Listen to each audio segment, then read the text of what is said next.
So hello everyone. In this class, I am going to discuss the concept of transistor biasing and amplification. As you know that the main application of a transistor is to amplify a low magnitude signal. But for amplification, the transistor needs to be biased. In this tutorial, I will discuss how to bias a transistor for proper amplification.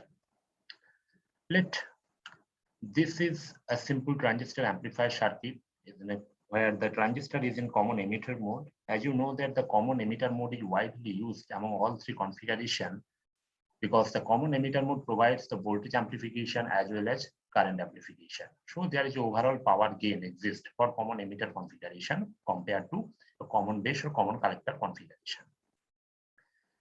So in this circuit, just check RB is called the biasing resistance. So later we shall discuss that the role of RB in this circuit. And this capacitor is basically the blocking capacitor, which is used to block the DC signal coming from the signal source. Okay. And RC, you can say that is the load resistance, and the voltage drop between the collector and emitter, that is the VCE. Okay. And here we are applying a small magnitude signal. Okay. And the AC signal is present for amplification purpose. Now, when the AC signal is absent, if we try to get that circuit equations for this BJT amplifier, so let us see. If we apply KVL at the outside, this outer loop here, okay, then we will get starts from this one VCC minus this IR drop. Okay, there is IC into RC minus the voltage drop across this collector to emitter minus VCE will be equal to 0. So we are getting this equation. VCC minus ICRC minus VCE equal to 0. So now we can rearrange the equation in this form. IC equal to minus VCE by RC plus VCC by RC. Okay.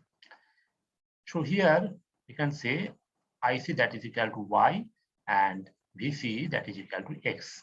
Okay. So the equation looks like Y equal to MX plus C, where the value of M, that is slope, that is minus 1 by RC. If we compare this equation with this, the value of M, that is the slope, it is having negative slope. Okay, so it is minus 1 by RC. Okay, and see the equation we are getting, that is the equation of straight line with a negative slope. Okay, and then another one name of this line is called load line because the slope of the line depends upon the value of load resistance RC. This one. So this is called the load resistance. So the slope of this line depends upon the value of this resistance RC. That's why another one name of this line is called load line, or more specifically, it is called the DC load line. Okay. Now let us come to the next one. Okay. Now see, since the BJT is in a common emitter configuration, so we can plot the output characteristics. X-axis, that is the collector to emitter voltage. Y-axis, that is the collector current. So for a VC and IC, for different value of base current, we have a different set of graph of VC, IC, that is the output characteristics. So you can plot more graph. Okay, just for example, I'm taking some samples here like this. This is for IB1, this is for IB2, similarly IB3, IB4, IB5, and so on. Okay. Now, I'm going to plot this line because see the y-axis is IC and x-axis is VCE in the output characteristics curve. So this is the x-axis and this is the y-axis. So we can place this equation, that is a straight line y equal to mx plus c, and the line looks like this one. Just see here, the line looks like this. Okay. Just roughly I'm drawing this. So this is nothing but the load line or DC load line. Okay, and it is having negative slope. That means when the x value increases, the y value falls. Okay, and the slope of this line, that is minus 1 by RC. Now you can easily calculate what will be the intersection with the x-axis, what will be the intersection with the y-axis as per the previous conventional formula. So to get the intersection with y-axis, you can simply put x equal to 0. And to get the intersection with the x-axis, you can put y equal to 0 and you will get that. Okay, so that's not a problem. Okay, so this point will be, I think, DC equal to VCC something. Okay, and this point will be VCC by RC. Okay, so now we are interested with the intersection points here, here, this one, this one, this one. Okay. So if there are n number of base current graphs, so there are n number of intersection points. So those points, that is the intersection point between the transistor characteristics curve and the load line, is called Q point. Or the Q stands for quotient or operating point. So they are called Q point. So this is one Q point. Okay, so it's called Q point. Okay, this. Now for amplification, you need to pick up a particular Q point. Now the Q point which is present at the mid position of the load line, that means I can say this one, this one. Okay, this is the appropriate one to design amplifier. So why? So let us see why we are going to pick up this point. So let us see.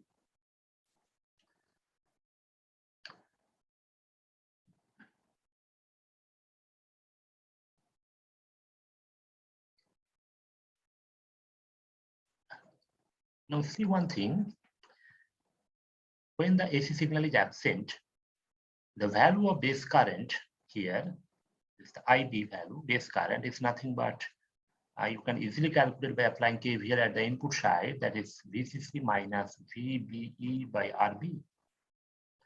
So this voltage here, VCC minus this voltage drop, this is nothing but the VBE at DC condition divided by the resistance RB.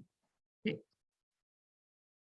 And similarly, you have some value of IC here, and similarly you have the value of VCE. This one I am giving the VCE at Q point, this one is IB at Q point, and this one is IC at Q point. So ICQ, IBQ, and VCQ. Okay.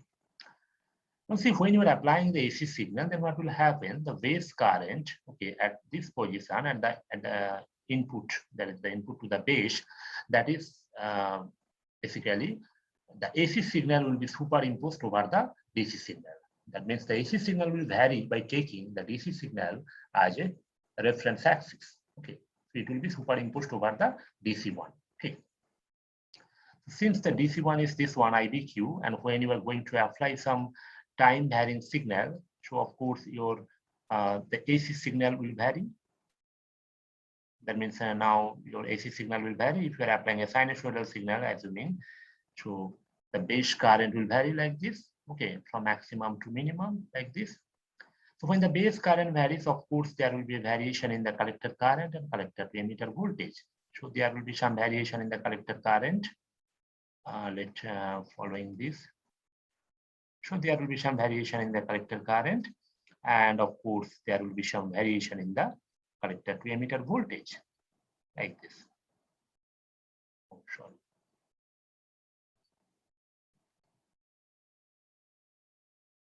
Like this. Okay. This one.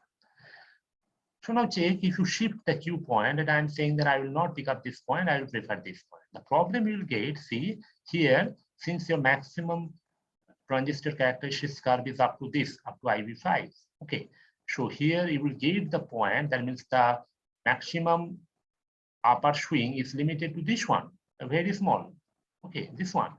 And similarly, although you have scope to vary the signal at the bottom portion, but when you are talking about a sinusoidal signal, so if the top portion variation is like this, the bottom portion variation will be in the same way. It's the same because it is symmetrical, right? Okay, so this one is equal to this. Okay, so your signal swing will be limited. Similarly, if you pick up the Q point here, again, you will not get that enough space, okay, enough opportunity to vary the signal. Okay. That means in other way, you can say the output you are getting, the swing will be limited. A limited swing means less amplification. Okay, so limited swing means less amplification. So here you have opportunity to vary your base current from a minimum value to a maximum value like this. Okay, but if you shift the Q point to this or this point, okay, you cannot vary the base current in that way. Your swing will be limited. As a result, the swing in the output, that is IC, the collector current or collector to emitter voltage VCQ, it will be limited. So that's why the Q point, the operating point, which is located at the mid position of the load line, that is the best one. Okay. So question is how we can select this Q point. See, this is nothing but a point on XY plane. So it gives a value of voltage, that is nothing but VCQ. It gives a value of current, that is nothing but ICQ. So you can calculate that by selecting a proper value of RB, by proper value of RC and proper value of VCC, and by using the circuit equation, that is this one and this one. So you can pick up that point.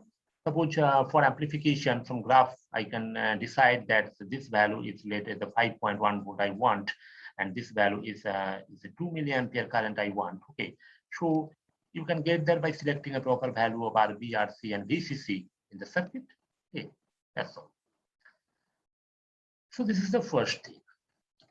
The second thing is, okay, so let me tell you that transistor biasing means just to find the proper value of Q point, just to fix the Q point by applying external voltage and selecting proper resistance. So this is nothing but the transistor biasing. So the concept of biasing is to fix the proper Q point for faithful amplification.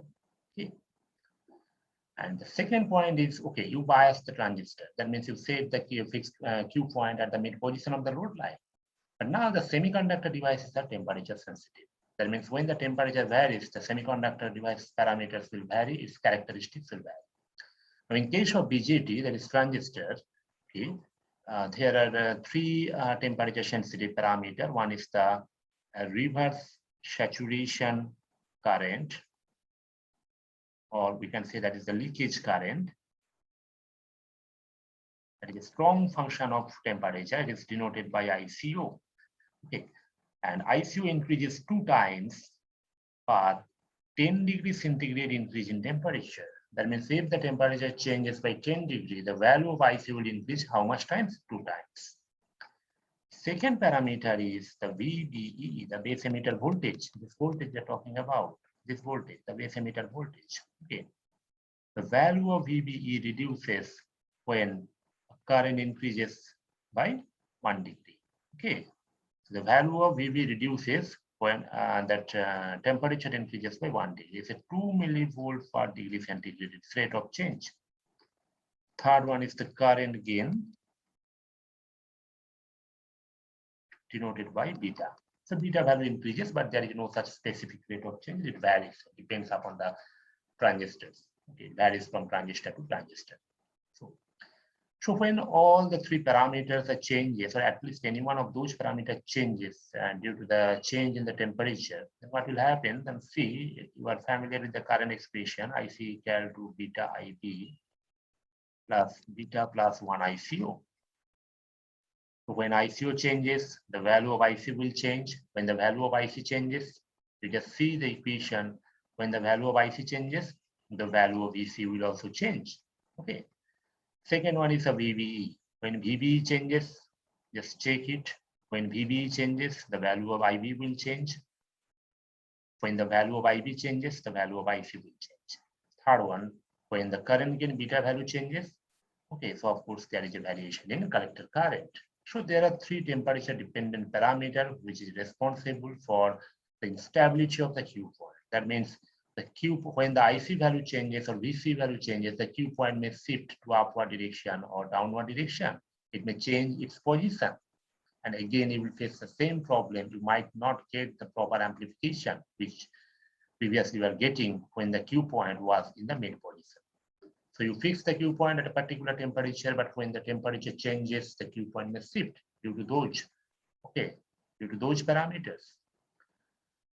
So only the biasing is not only sufficient, but you have to ensure that the Q point remains stable even when the temperature changes. Okay, so we have to ensure the stability of the Q point. So for that purpose, you can pick up some biasing circuits for different biasing circuits having different performance from that point of view. So we can calculate that performance. That means how a biasing circuit will provide good stability. So we can calculate a stability factor. So there are 3 temperature dependent parameters here, 1, 2, 3. So we have 3 different stability factors denoted as S, that is the del IC by del ICO. That means when the leakage current changes, how it affects the collector current. Similarly, S dash, when the base emitter voltage changes, how it affects the collector current. and when the beta changes, how it affects the collector current. Of course, the lower value of the S parameter or S dash or S double S, whatever, the lower value of those parameters are always desirable. We do not want any variation. Suppose the leakage current changes, we do not want any variation in the collector current. There should not be any variation. The minimum value of the lower value of S is always desirable, but in practical cases, it depends upon the circuits. Okay, which type of circuits, biasing circuits you are using. So different biasing circuits having different value of S, S dash and S double S. So you need to carefully select the biasing circuit, okay, to ensure the stability of Q point. So that part I shall discuss in the next class. Okay, so what are the different types of biasing circuit and how to calculate the S value for any particular type of biasing circuit. And remember, out of 3, this is very, very important because this is the leakage current that is a strong function of a temperature. And we can judge the stability of any biasing circuit only just by checking S. The parameter S dash and S double S is not too much important compared to S. So that's why we will primarily focus on the parameter S. And I shall tell you how to calculate S for any particular type of biasing circuit. So there is a common methodology, common framework. We shall discuss it in the next class. Thank you all. That's all for today.